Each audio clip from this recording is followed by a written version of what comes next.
Daniel Gómez Velasco, que él es licenciado en Derecho por la Universidad de Granada, funcionario del Cuerpo Superior de Administración Civil del Estado y tiene mucha experiencia, a pesar de su juventud, en gestión pública. Actualmente es vocal asesor de la Subdirección General de Desarrollo Urbano de la Dirección General de Fondos Europeos del Ministerio de Hacienda y previamente desempeñó roles en el Ministerio por la Transición Ecológica y la Secretaría General de Fondos Europeos. En definitiva, hemos visto que era un poco la idea que yo os decía al comienzo de la mañana. Hemos visto la perspectiva, la magnífica conferencia que nos ha dado Moneiva desde la óptica universitaria, en ese proyecto que nos ha explicado. Hemos oído la magnífica ponencia también de la Secretaría General de Empleo de la Junta de Andalucía, de la visión autonómica. Vamos a pedirle ahora a los que se supone que teóricamente saben más, ¿no?, que es el Ministerio. El Ministerio de Hacienda, la Dirección General de Fondos Europeos. Pues, Daniel, fuente de financiación para el desarrollo de la administración local. Yo decía al principio que hoy, los que venimos trabajando en desarrollo local mucho antes, cuando tú todavía ibas a primaria, algunos ya estábamos trabajando en desarrollo local, planificamos el desarrollo local sin mirar a Europa. Ahora ya eso no se puede hacer, ¿verdad? Pues muchísimas gracias por venir desde Madrid hasta Jaén y por haber aceptado pues un cambio que hemos hecho en el orden, cuando quieras. Lo que sí te voy a pedir, 30-35 minutos máximo, ¿vale? Ah, perdón, claro.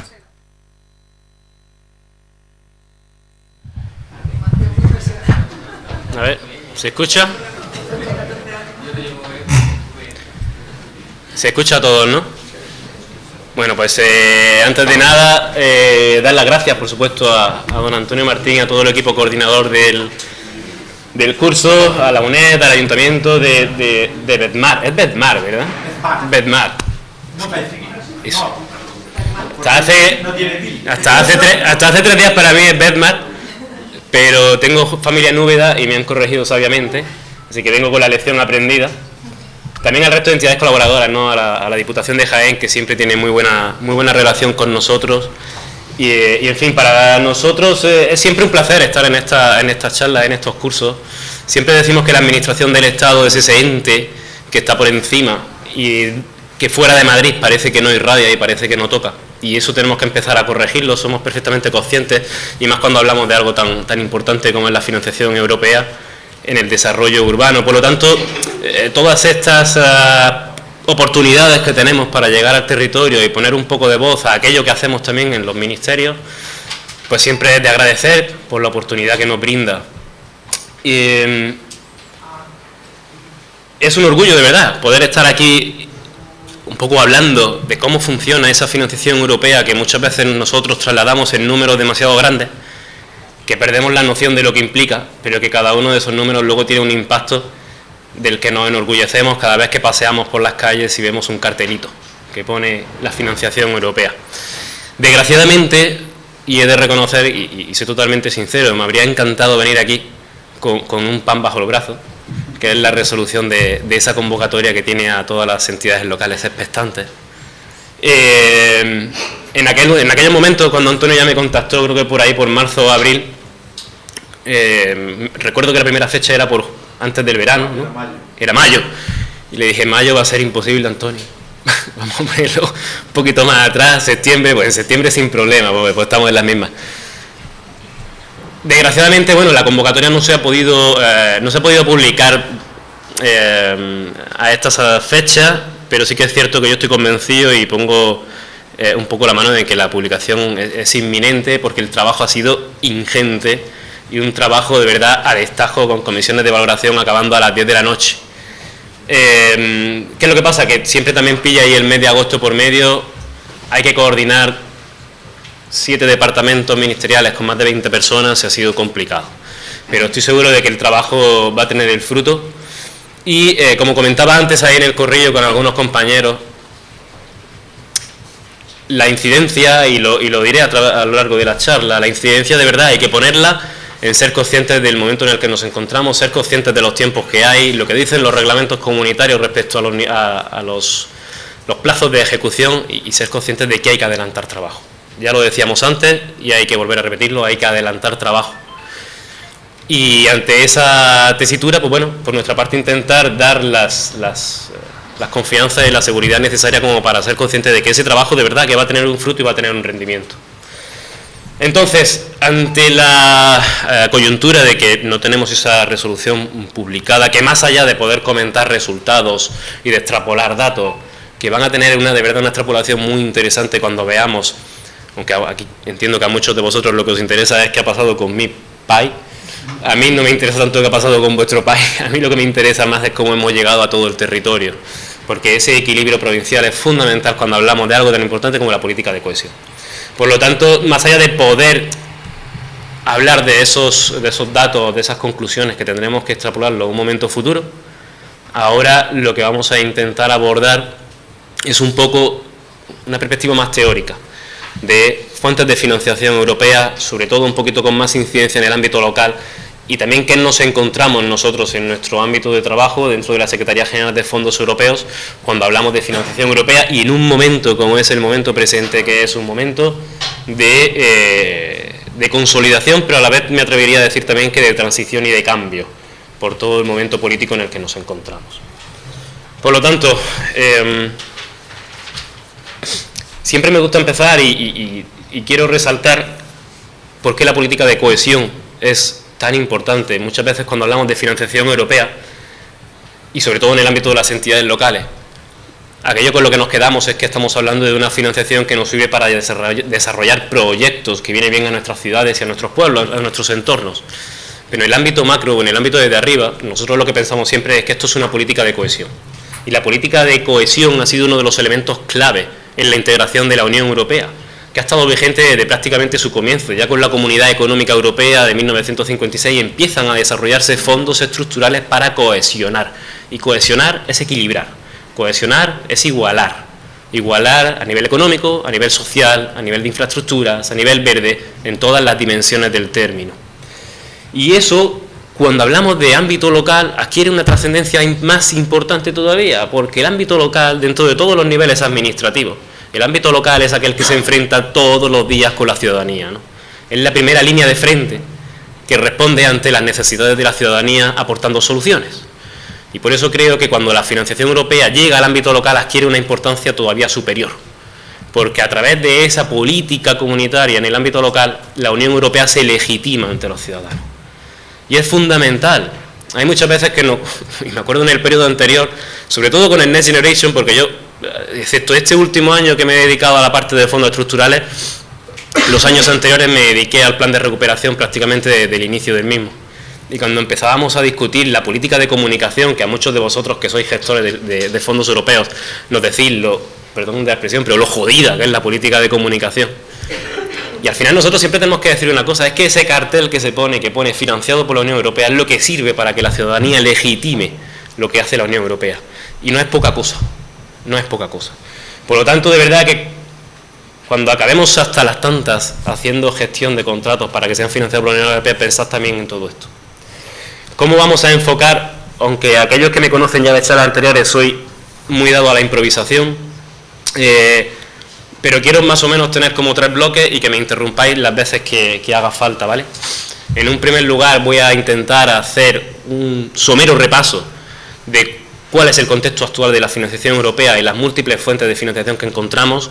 No paran de crecer, no paran de proliferar y es siempre tenerla en cuenta, sobre todo desde el punto de vista del ámbito local. En segundo lugar, un poquito más del recorrido de la financiación en el ámbito local y qué impacto tiene a día de hoy. Y en tercer lugar, un poquito de novedades de la gestión, que es lo que nos vamos a encontrar en cuanto se publique la convocatoria y a todos se nos pase ese ánimo y efusividad de ver nuestro país seleccionado y venga entonces la aventura de verdad que es ejecutarlo, ¿vale? Pues vamos allá, como digo, interrupción sin ningún tipo de tapujo, ¿vale? La característica esencial de la financiación en el ámbito europeo es que nos encontramos múltiples variables de cara a la categorización de la financiación. Nos encontramos modelos de gestión, de financiación de gestión directa, modelos de gestión compartida, nos encontramos modelos de financiación exclusiva, modelos de financiación compartida, o nos encontramos modelos de financiación de costes o modelos de financiación de objetivos.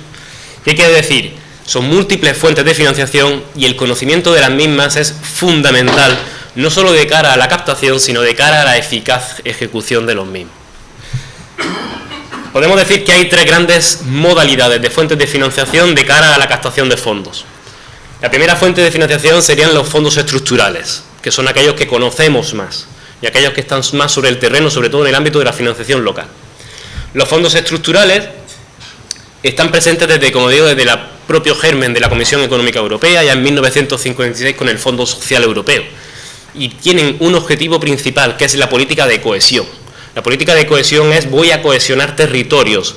¿Por qué? Porque si tengo un mercado único y unitario, si en ese mercado me encuentro con grandes disparidades económicas o sociales, el mercado no va a crecer. Por lo tanto, necesito que el resto de territorios se equilibren en la medida de lo posible cuando nos encontramos territorios tan dispersos como España en 1985 y Holanda en la misma fecha. ¿Qué nos encontramos, por lo tanto, dentro de los fondos estructurales? Que son instrumentos financieros que buscan reducir esas diferencias a nivel regional, lo cual ya es importante. Solo hay un fondo que se dedica a nivel nacional, que es el Fondo de Cohesión, que ya no nos afecta, porque el Fondo de Cohesión es para aquellos países que tienen una renta nacional bruta per cápita por debajo del 90% de la media europea. Gracias a Dios, España ya no tiene por qué entrar ahí. Pero el resto de fondos son a nivel regional. Tenemos varios niveles de categorización territorial, lo llamamos los NUT 1, 2 y 3, y en este caso los fondos estructurales se ciñen en el ámbito regional.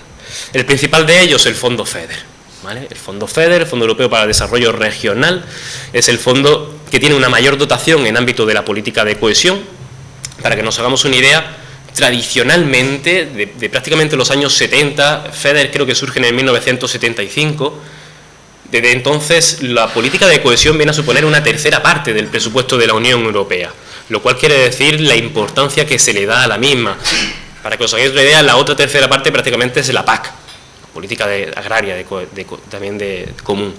Pues el Fondo FEDER viene a nutrir a España en este periodo de año 2021-27 con en torno a 23,4 millones de euros para financiación de inversiones productivas, lo cual es algo muy importante. En nuestra orden de bases de Plan EDIL, cuando hablamos de las operaciones que seleccionamos, se habla de inversiones productivas, algo que se va a tener muy en cuenta en muchos planes que han contemplado, por ejemplo, ayudas para empresas. Las ayudas, en el ámbito del Plan EDIL, y ya os voy soltando aquí pinceladitas, en Plan EDIL solo se contempla la posibilidad de dar una política de fomento administrativo. La política de fomento es cuando doy ayuda para conseguir un objetivo político, público, social. Solo se permite en el ámbito de la financiación de empresas. Ha habido actuaciones propuestas en planes de actuación de, por ejemplo, financiar placas solares. Pues lamentablemente esa actuación es inelegible, porque para eso hay 300.000 políticas ya. O sea, y hay que tener en cuenta, me ha dado mucha pena, ha habido planes donde nos hemos encontrado actuaciones inelegibles, que desgraciadamente suponen un aspecto negativo a tener en cuenta. Y en este ámbito de las ayudas, pues por ejemplo, uno de los elementos que nos hemos encontrado. Nos encontramos el Fondo Social Europeo, también lo conocéis la mayoría de los que estáis aquí, es el segundo fondo estructural por antonomasia, más dedicado a la política de empleo, política de educación, política social, y que además irradia mucho. Mi propia mujer, que es maestra de pedagogía terapéutica, aparte de su sueldo, viene del Fondo Social Europeo porque es política educativa. Y el otro fondo ahora también que tenemos en España, que tiene cierto impacto también en Andalucía, en algunas provincias, el Fondo para la Transición Justa.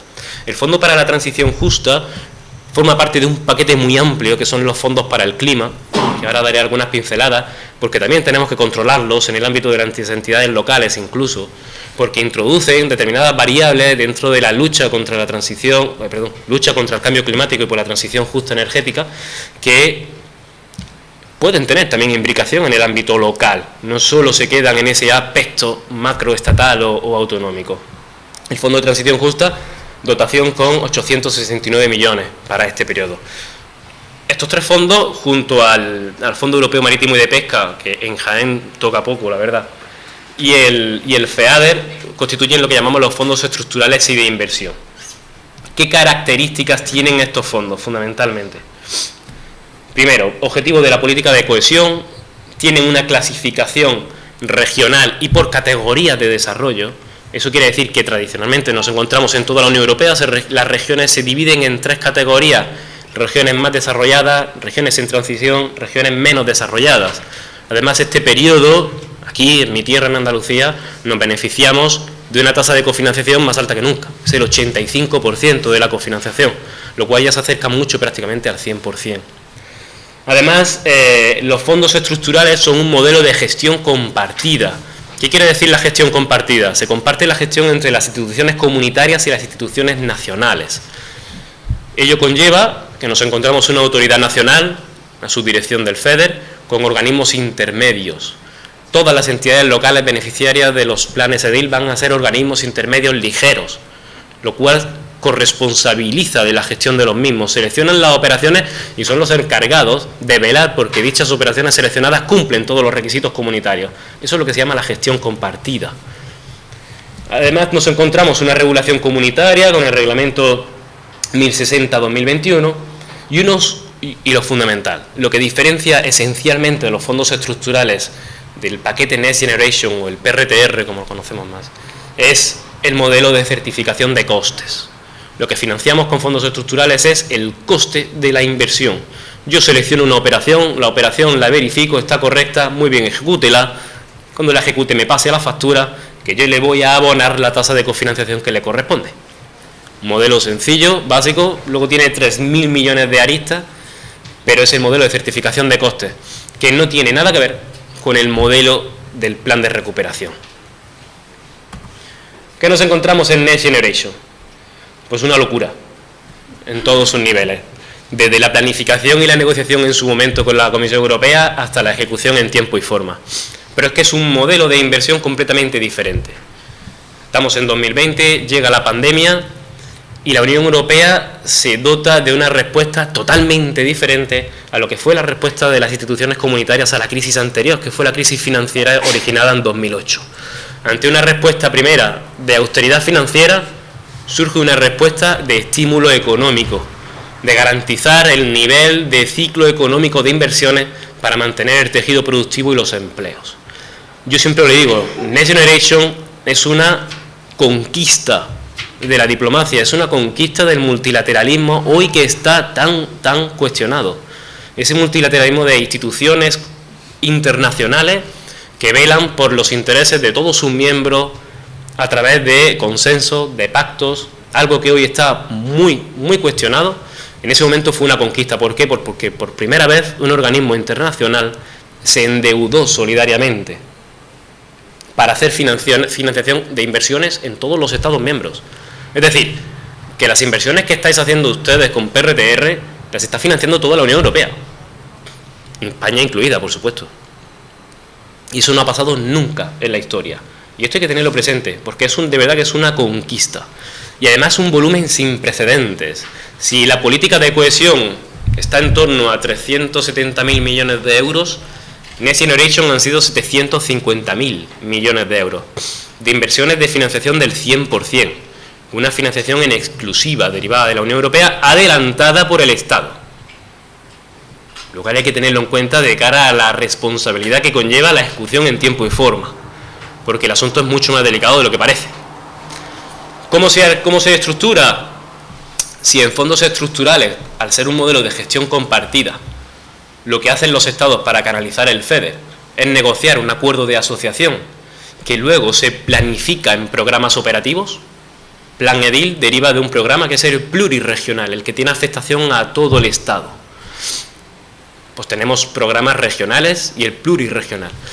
Con el Next Generation es algo parecido. Lo que se negoció es un plan de recuperación. Nuestro famoso PRTR, con sus 31 componentes, que empezaron siendo 30, ahora son 31, con 78.000 millones de euros de transferencias directas que no se tienen que devolver, con más de 80.000 millones de euros en préstamos y las inversiones financiadas al 100%. Solamente en Andalucía, a nivel local, se ha recibido ya más de 1.000 millones de euros de inversiones procedentes del PRTR. Pero ¿cuál es el elemento fundamental? No hablamos ya de un modelo de gestión compartido, esto es un modelo de gestión directa de la Comisión Europea. Eso quiere decir que la Comisión es la que arbitra cuáles son las reglas de juego. Cuando nos encontramos esa maravillosa herramienta de Minerva para el control de la presunción de conflicto de interés, que yo imagino que muchos de los gestores aquí habréis sufrido lo que es, no es otra cosa que la Unión Europea estableciendo requisitos, estableciendo unos requisitos de protección de intereses financieros que se establecen en el reglamento del mecanismo de recuperación y resiliencia y que obliga a establecer herramientas para velar por esa protección de los intereses financieros, porque esto es un modelo de gestión directa de la Comisión Europea. Eso también conlleva que todas las entidades que participan, no solo la autoridad nacional como aparece en el FEDER, todas las entidades que participan en su ejecución son las responsables de que se vela por el cumplimiento de la normativa. Por eso cuando cumplimos las ejecuciones de inversiones del PRTR, los gestores locales, los secretarios de ayuntamiento, tienen que firmar una declaración de gestión, donde acreditan que todos los requisitos normativos del reglamento del mecanismo de recuperación y resiliencia han concurrido en esa ejecución de la inversión y se hacen responsables, por supuesto que sí, porque no es un modelo de gestión compartida donde la responsable es la autoridad nacional del FEDER, aquí no, aquí todos son responsables ante la Comisión Europea. Y la diferencia fundamental con respecto a los fondos estructurales, en el PRTR no financia costes, no hay una factura que paso a la autoridad de certificación para que me financien una tasa de cofinanciación. ¿Cómo funciona esto? Y hay mucha gente que carece de ese conocimiento de cómo funciona el PRTR, porque también es un elemento súper novedoso. El Estado pactó con la Unión Europea una serie de inversiones y reformas.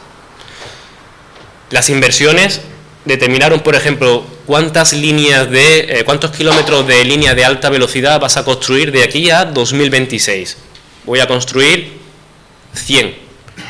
¿Cuánto crees que te va a costar? Me va a costar 200. Si consigues esas 100 para 2026, te doy 200. ¿Qué es lo que pasa si me ha costado 250? Pues que has estimado mal. Y aunque es una jodienda, la realidad es que eso obliga a las administraciones a planificar. Y a planificar presupuestariamente. Yo siempre cuando estudiaba la oposición me acuerdo de esas técnicas de presupuestación, no, presupuestos en base cero, planificaciones presupuestarias sobre la base nula. Al final la planificación presupuestaria es la que siempre cogemos lo que hicimos el año pasado, lo actualizamos un poco y tiramos para adelante. Pues no, eso hay que ir cambiándolo poco a poco y el PRTR está obligando a eso. Porque si no te ciñes a aquello que estimaste, no lo vas a recibir y lo vas a afrontar con tu gasto. Pero además le metemos un componente todavía más peligroso. En un Estado descentralizado, con una administración estatal, autonómica y local, y cuasi federal, cuando tenemos que conseguir un hito, un objetivo, por ejemplo, hubo uno que además me dio una cantidad de trabajo que era la compra de libros para bibliotecas locales. Es tan sencillo como eso. Compra de libros para nutrir bibliotecas locales. Nos encontramos que, claro, desde el Ministerio de Cultura se había ido repartiendo el dinero primero a la administración regional y luego a la administración local. Y la administración local adquiría los libros. Cada administración por la cual pasaba un euro es una entidad ejecutora que tiene que asumir todas las costes y las responsabilidades y los informes y las declaraciones de gestión. Pero claro, también decíamos que cada administración que participaba, cada biblioteca que compraba un libro, contribuía con ese libro a conseguir el objetivo global. De tal forma que yo creo que por primera vez esas tres administraciones participaban de un mismo objetivo y ese objetivo para conseguirse tenía que garantizar que todas cumplían a tiempo. Porque si una no cumplía, el objetivo fallaba y el Estado no recibía todo aquello que había adelantado. Porque con el PRTR sí que es verdad que se recibe una prefinanciación, pero el grueso del presupuesto sale de los ministerios. Y si la entidad local no cumple, el ministerio luego no puede decirle a la Unión Europea: ya he cumplido, pásame los fondos que me corresponden. Por lo tanto, el grado de cooperación interadministrativa que ha logrado el PRTR, con todo lo difícil que ha sido, de verdad que va a quedar ahí. Porque por primera vez yo creo que muchos ministerios han tenido que comunicarse y llamar por teléfono a una entidad local. Un Ministerio de Cultura, un Ministerio de Transición Ecológica, llamando a entidades locales cómo va esta inversión, porque tiene que entrar a tiempo. Y eso ha sido fabuloso. Me encanta sacar las cosas positivas de las cosas que son muy difíciles, pero es así. Pasando del PRTR nos encontramos también programas específicos de financiación. Ya hablamos no de una política de cohesión más general, sino programas más sectorializados. En el ámbito local, ¿qué destacamos siempre? Los programas URBA, los programas de la Iniciativa Urbana Europea, que cada vez tienen más peso. Desgraciadamente tienden a calar más en ciudades grandes. Y aquí, y sobre todo por parte del Ministerio de Hacienda en este periodo 21-27, hemos sido grandes defensores de que la financiación local llegue a las administraciones más pequeñas, a las entidades locales más pequeñas. El programa URBAC es un programa que financia redes de trabajo. Seguro que muchos de vosotros lo conocéis, sobre todo aquellos que estáis en diputaciones o en ciudades más grandes. Pero es súper interesante.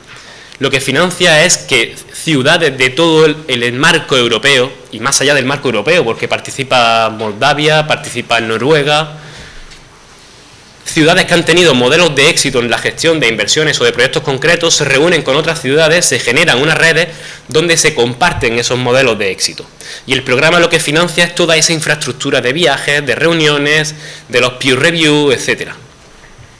Ese programa URBAC se complementa con otro programa que es la Iniciativa Urbana Europea, que lo que viene es a dotar de financiación, normalmente entre 3 y 4 millones de euros, a los posibles proyectos que se hayan generado principalmente con el programa URBAC. Si del programa URBAC, de esas redes de trabajo, se generan proyectos para, por ejemplo, aportar soluciones innovadoras a tema de tráfico, soluciones innovadoras en materia energética, en materia digital, en dotación de servicios sociales, la Iniciativa Urbana Europea te lo puede financiar. Tiene mucha importancia, España es muy activa, sobre todo destacan las ciudades del Levante, yo me quedé sorprendido, las ciudades del Levante español, Cataluña, Comunidad Valenciana, tienen mucha participación en estos programas y son muy interesantes no solo por la financiación que se recibe, sino por las redes de trabajo y por los contactos europeos que se hacen, muy importante.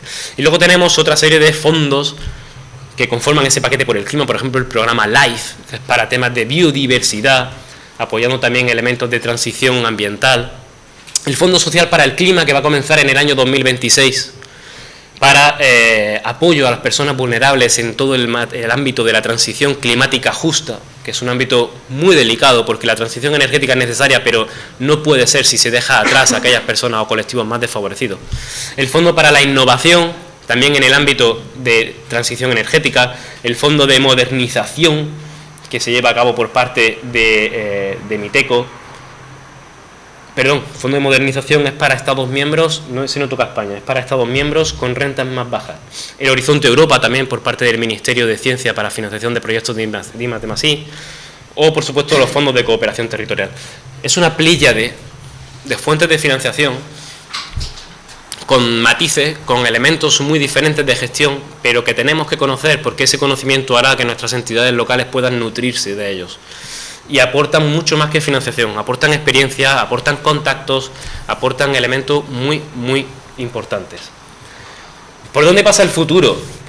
El futuro pasa por la negociación en la que nos encontramos actualmente del marco financiero 28-35, en una situación, no voy a negar que políticamente compleja dentro de todo el espectro europeo, pero donde yo creo que la política de cohesión que ha existido desde el inicio de la Unión Europea va a seguir teniendo un papel preponderante.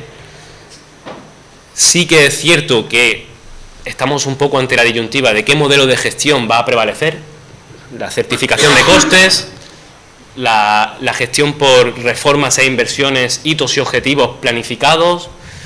Probablemente será una mezcla de ambos, pero van a ser tiempos importantes. Y yo creo que por lo menos desde el punto de vista del desarrollo urbano, con importancia creciente, porque así ha sido la tendencia hasta ahora.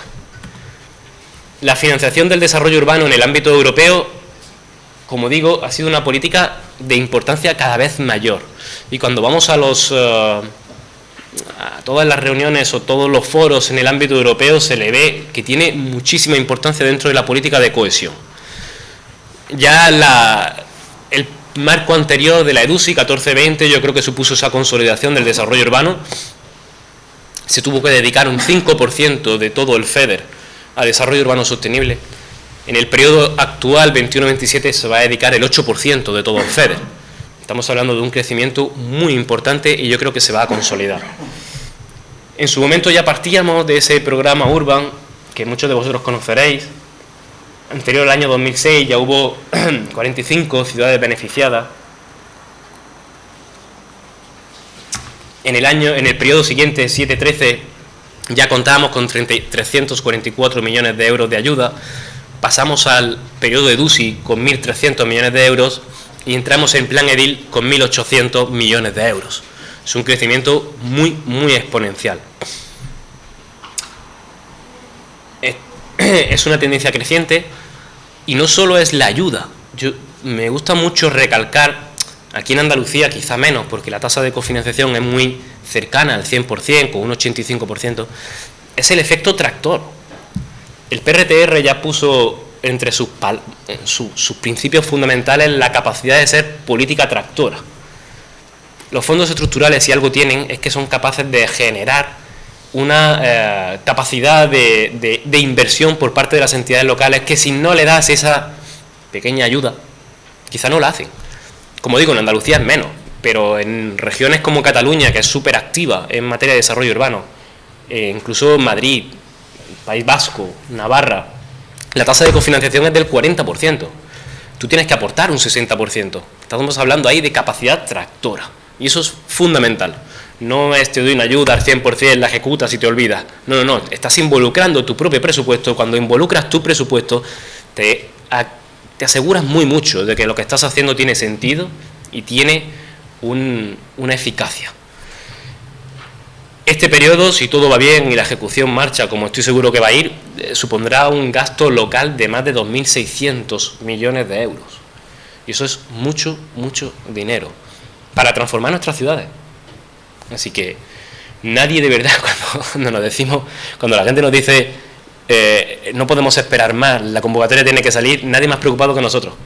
Porque yo estoy pensando en 2.600 millones de euros, 2.600 millones de euros.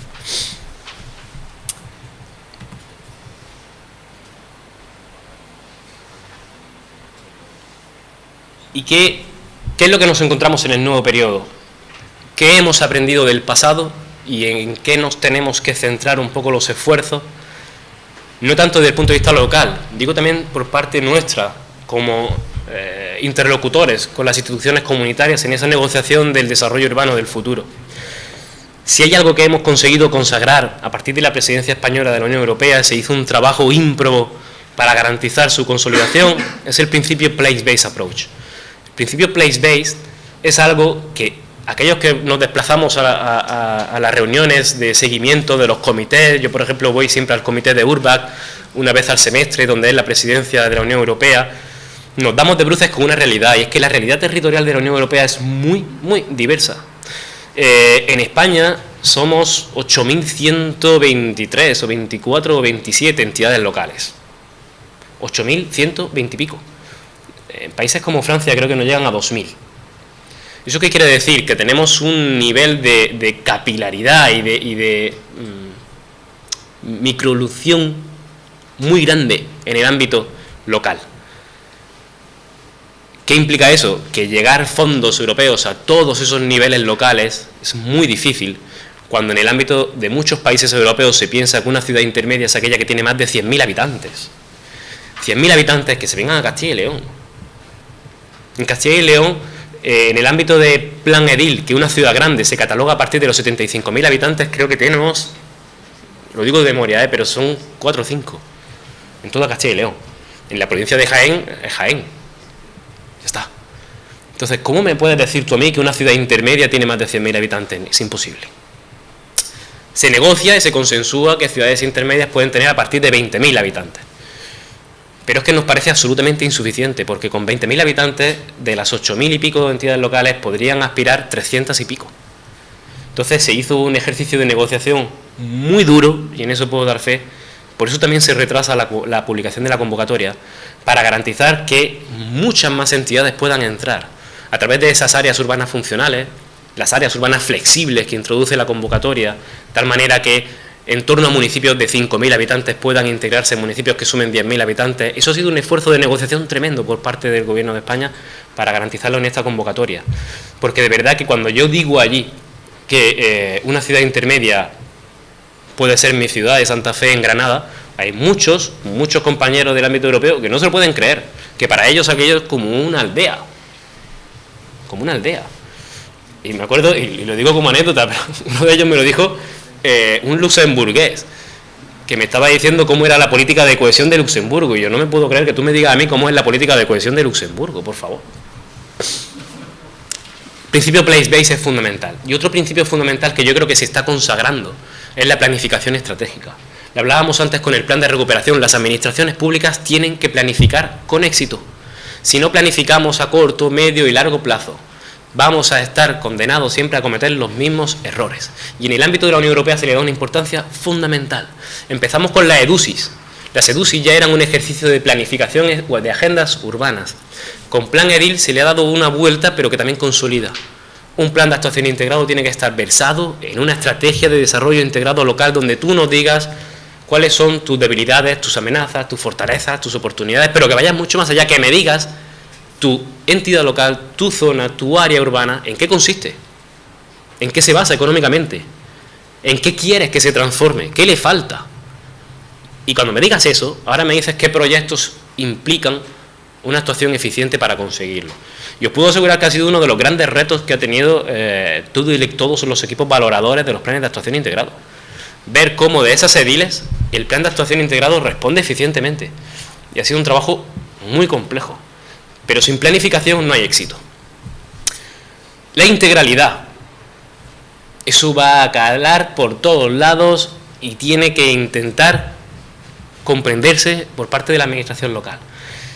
El enfoque sectorial. Yo ya no quiero que, como pasó en la EDUSI, se tengan que decir, es que me tienes que hacer un poquito de digital, un poquito de social, un poquito de verde y un poquito de patrimonio. Si no lo necesitas, no lo hagas. Yo lo que quiero que me digas es, tengo este problema, esta es mi solución y necesito integrar todo esto para conseguirlo. Porque seguramente cualquier problema que sea medianamente grande va a requerir de digital, va a requerir de verde y va a requerir de social. Pero es que además necesito una integralidad horizontal, donde tanto instituciones como actores locales, como ciudadanía, se pongan de acuerdo. La participación ha tenido un papel fundamental en la evaluación de los planes de actuación integrados. Y luego una integralidad vertical dentro de la propia institución. Porque si no hay una coordinación entre la parte política con la parte administrativa y la parte ejecutora, no se va a llegar a buen puerto. Por lo tanto, elementos de cambio fundamentales, lo comentábamos antes ahí en el café. Es que no sé si mi plan ha estado seleccionado y por lo tanto si no me está seleccionado mi plan yo no puedo empezar a ejecutar. Yo lo entiendo, por supuesto que soy consciente de ello. Pero también hay que tener en cuenta que se van a incrementar el número de entidades beneficiarias inevitablemente, porque hay más fondos. Y cuando hablamos de entidades, por ejemplo, como diputaciones provinciales y diputaciones en Andalucía, que han tenido un nivel de participación muy amplio, por supuesto que vais a estar afectadas. Y por supuesto que vais a ejecutar. Y hay que empezar a ejecutar.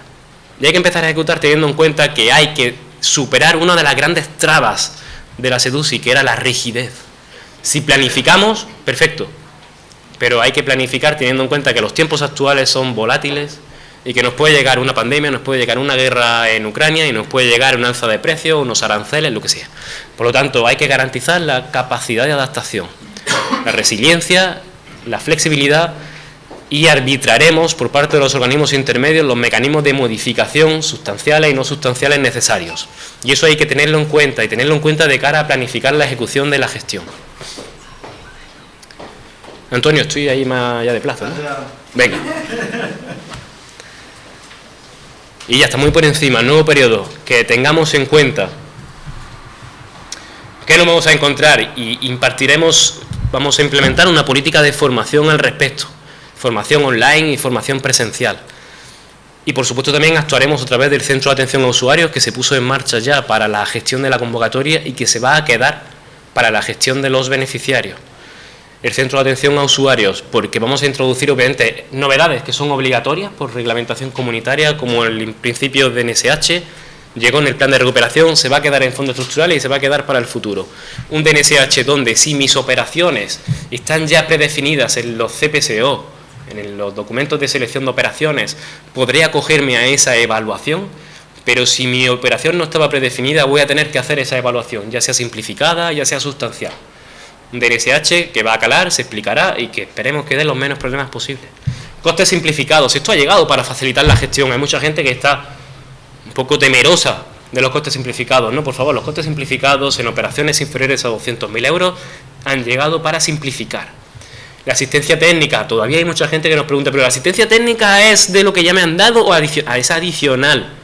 3,5% sobre la ayuda, no sobre los costes, sobre la ayuda. Y se va a requerir una planificación. Se ha evaluado los planes de actuación y hay muchos planes que nos hemos encontrado una planificación de la asistencia técnica muy deficiente. Es importante que se sepa qué se va a hacer en comunicación, qué se va a hacer para contratar elementos de gestión externa, qué se va a hacer desde el punto de vista interno. Controlad, por favor, todos los gestores la orden de elegibilidad.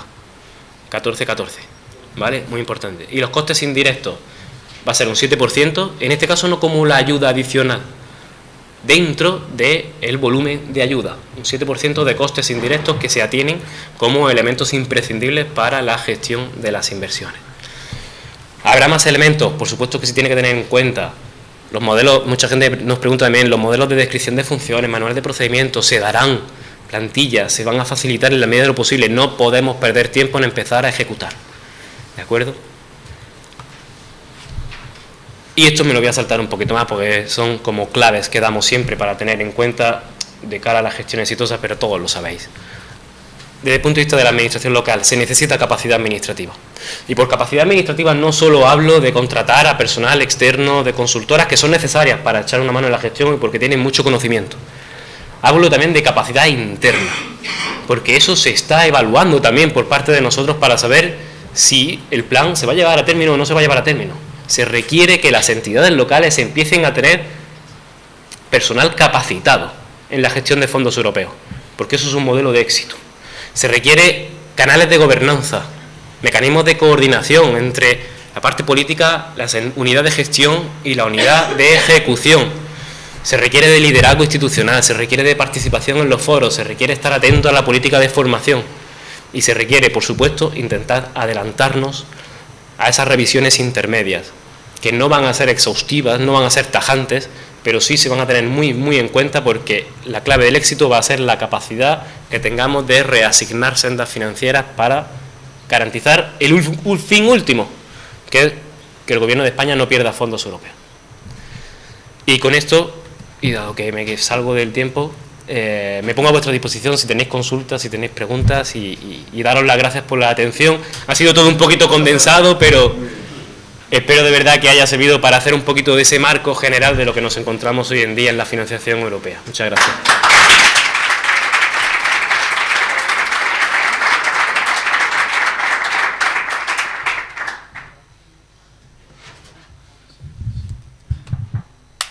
Magnífico. Pues muchas gracias, Daniel, por ajustarte al tiempo y por mantener el nivelazo de jornada que estamos teniendo. Yo creo que ha estado muy claro.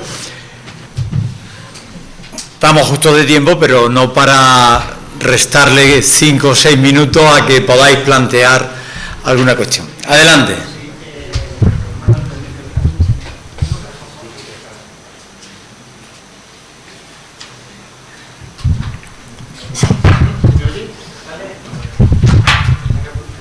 Sí, te oye. Sí, ahora sí. Ahora del todo.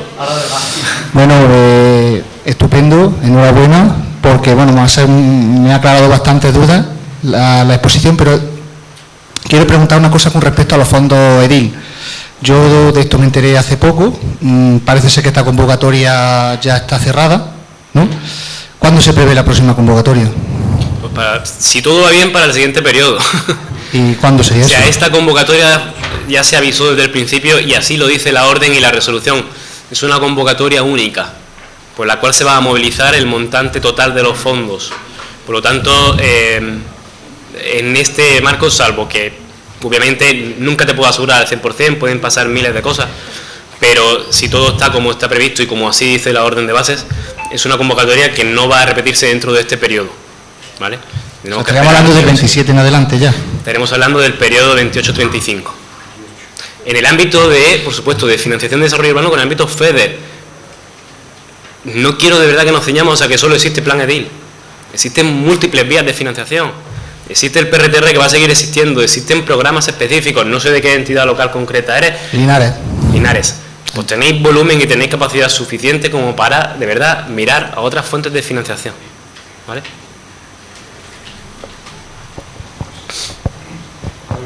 Adelante, Pepe.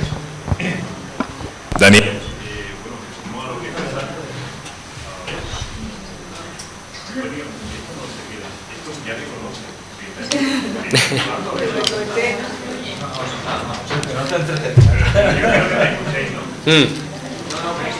Es que si no, no graba.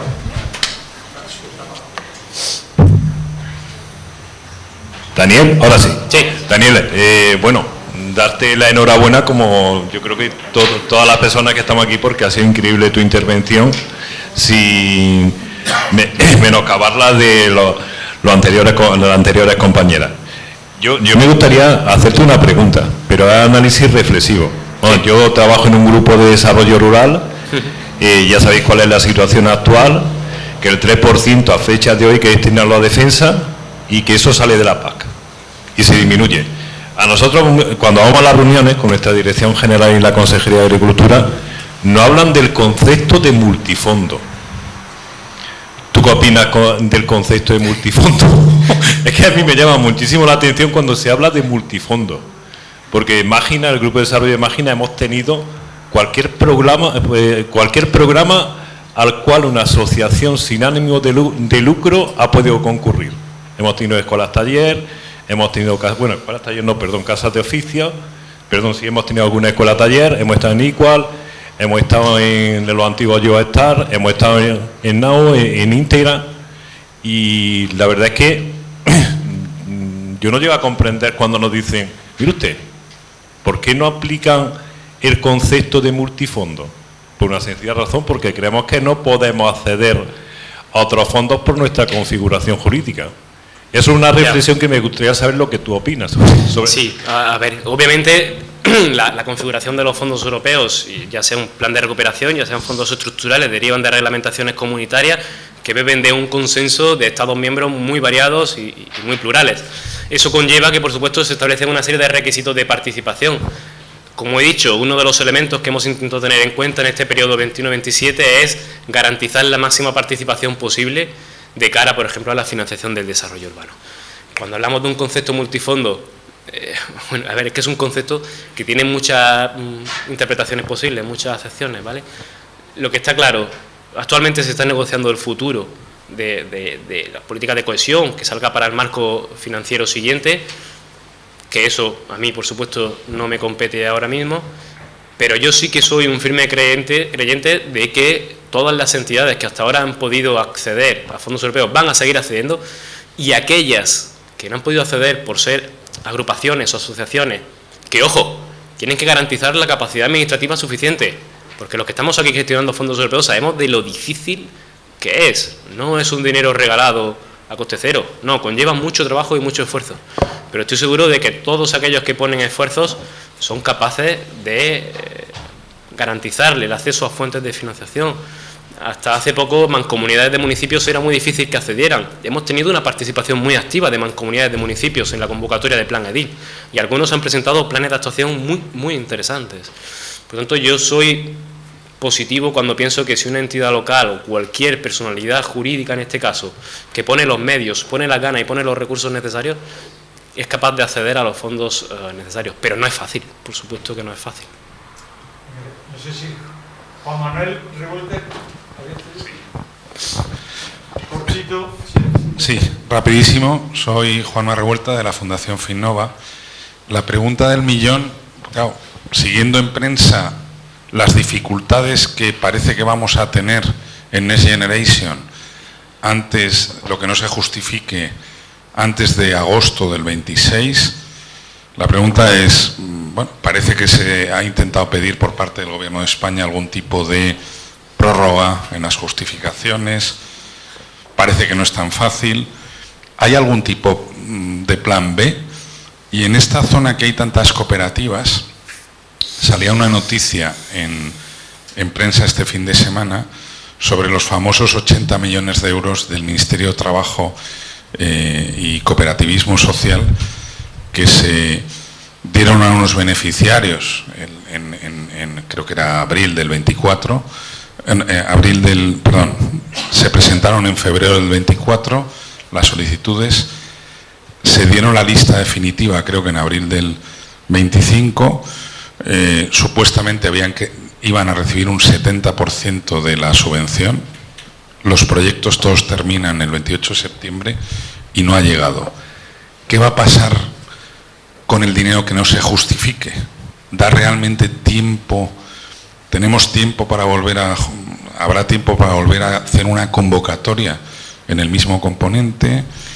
Sí, a ver, aquí... ¿Qué se puede hacer para no perder ese dinero? Gracias. Tu nombre era, perdona, que se me ha... Juanma, sí.